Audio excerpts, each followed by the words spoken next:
So here's another polarity that I see often over the years is I think before everybody gets the memo that the market's getting a lot worse, people aren't that picky. They're kind of like, I'll do 20% down contract for deed with 7% interest rate. And then liquidity starts to get tied up. And as the market gets worse and worse and worse, there's less and less liquidity out there. So then people start getting more selective and they want 10% down, and then people want 5% down.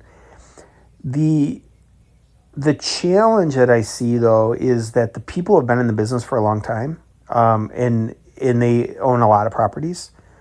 You could put them into two different groups. There's ones where they self-manage and they're time broke. They have no time at all because they self-manage all of it.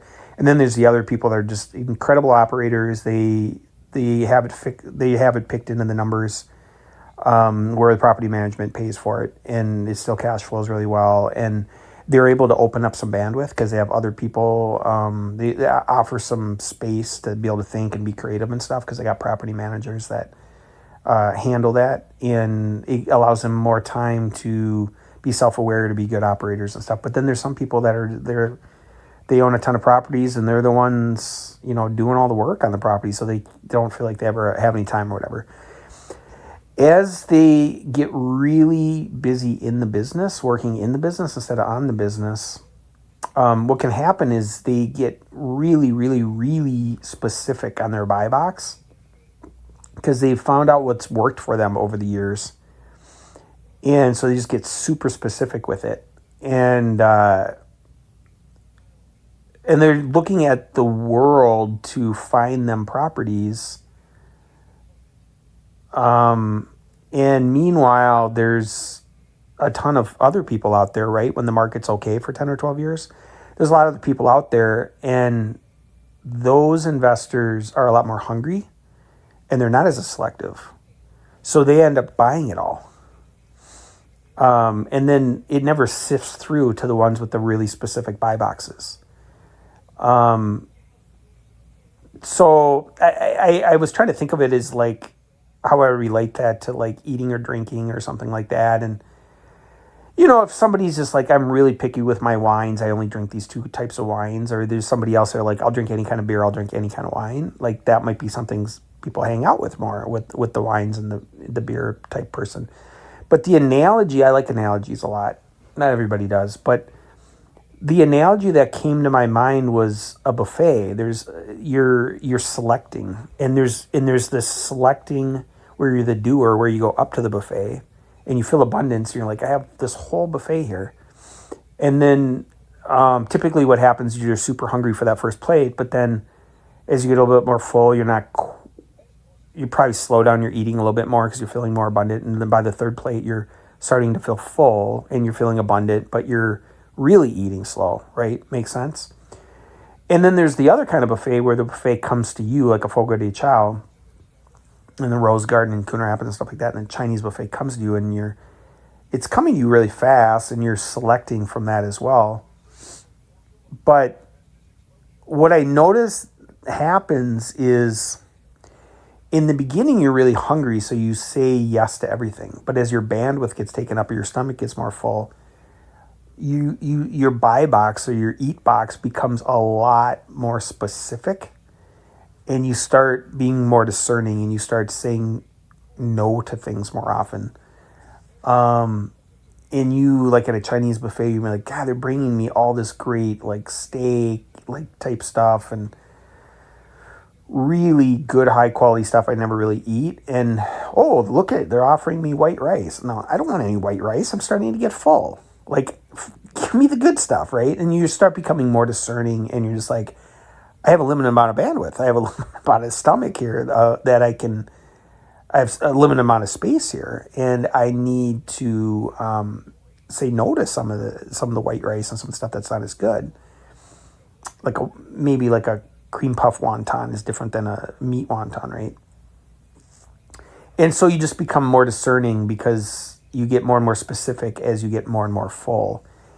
And you got to create that vacuum energy. You got to create that more space, and probably get to operate it right with more space. You probably have to have more property managers manage a lot more of that stuff so you can open up more bandwidth. But and it's good. And the thing is the reason there's polarity to it is like the person that has a bunch of properties that's almost full. They're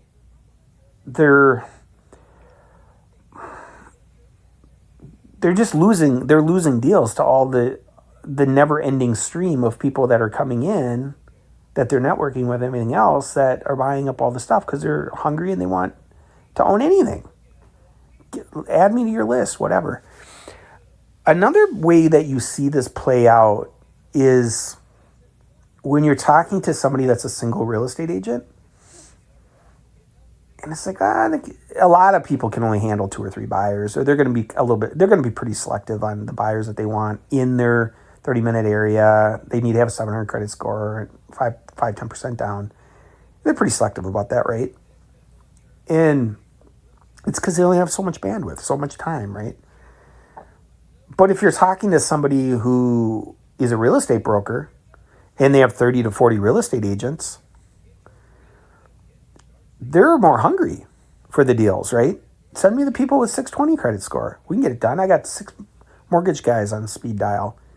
Send it to them. I have 10 out of 40 agents right now that need to be more busy. Send me what you got. And so you can see how, from that broker's perspective, they're more hungry from a polarity standpoint. And they shifted more to the business quadrant instead of the self-employed quadrant. And so now they're getting the leads because their job is to keep other people busy. Whereas the single agents already in their mind, they're like, I'm full. Like my bandwidth's used up. I'm going to say no to more things now, right? Another way I see that in real estate is with contractors. Like contractors, they'll work on a job for like 3 weeks. And they'll get 4 calls and be like, well, call me back in 3 weeks. It's like, well, who's going to do that, right? They're not going to call you back in 3 weeks. Like, and the contractors are like working in the business. They're not like working on the business where like, thank you for calling. And the bigger guys are, but then it's like, I'll get somebody to work on that, right? Some of the big plumbers like Deans would have that figured out and stuff. But like a lot of these people are just like working in the business. So they're just so busy. Their bandwidth is already taken up.